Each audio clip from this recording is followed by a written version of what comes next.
بسم اللہ الرحمن الرحیم۔ حضرت عائشہ صدیقہ رضی اللہ تعالیٰ عنہ فرماتی ہیں ایک عورت تھی اور اسے نبی پاک صلی اللہ تعالیٰ علیہ وسلم نے وہ کلمہ پڑھ کے مسلمان ہوئی، مدینہ طیبہ آ گئی تو حضور نے مسجد نبوی شریف میں اس کے لیے مکان، ایک سادہ سا کمرہ ساتھ مسجد کے بنوا دیا، وہیں رہنے لگی۔ اکثر وہ سیدہ طیبہ کے پاس آتی تو حضرت عائشہ صدیقہ رضی اللہ تعالیٰ عنہ فرماتی ہیں وہ بڑی باتیں سناتی اور آخر میں کہتی وہ ہار والا دن بھی بڑا عجیب دن تھا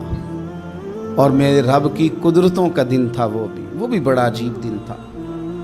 سیدہ عائشہ صدیقہ رضی اللہ تعالیٰ عنہ ایک دن فرمانے لگی کہ تو ہار والے دن کا بڑا ذکر کرتی ہے، وہ کیا دن تھا؟ تو خاتون کہنے لگی اماں جی وہ دن تھا جب میرے رب پر بھروسہ اور مضبوط ہو گیا،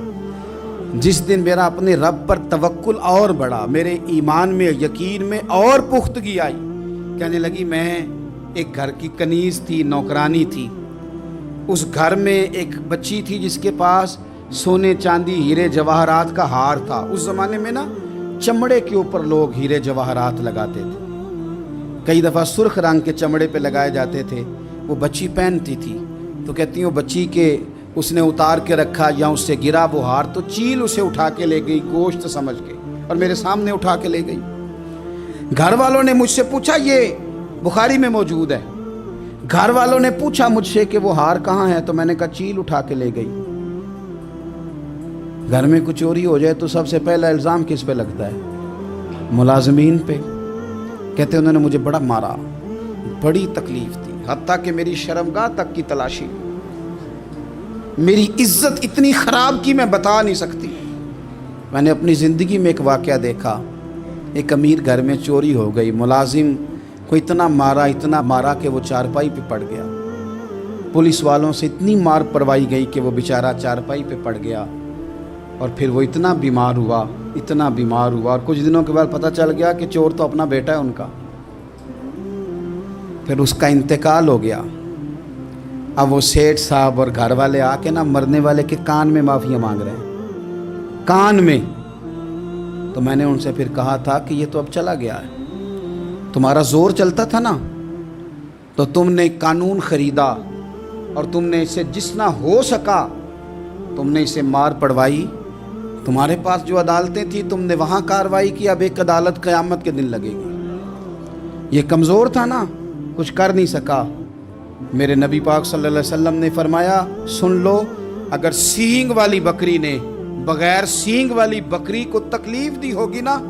تو قیامت کے دن اسے بھی بدلہ دینا پڑے گا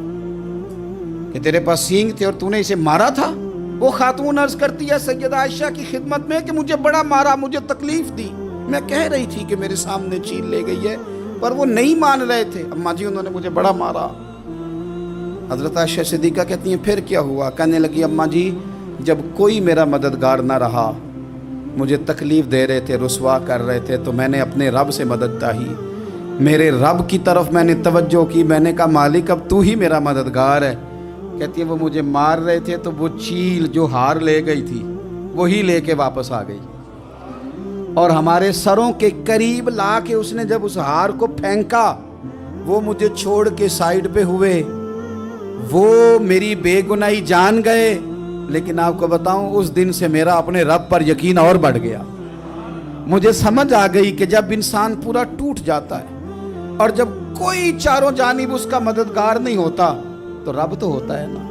اللہ تو اس کا مددگار ہوتا ہے نا،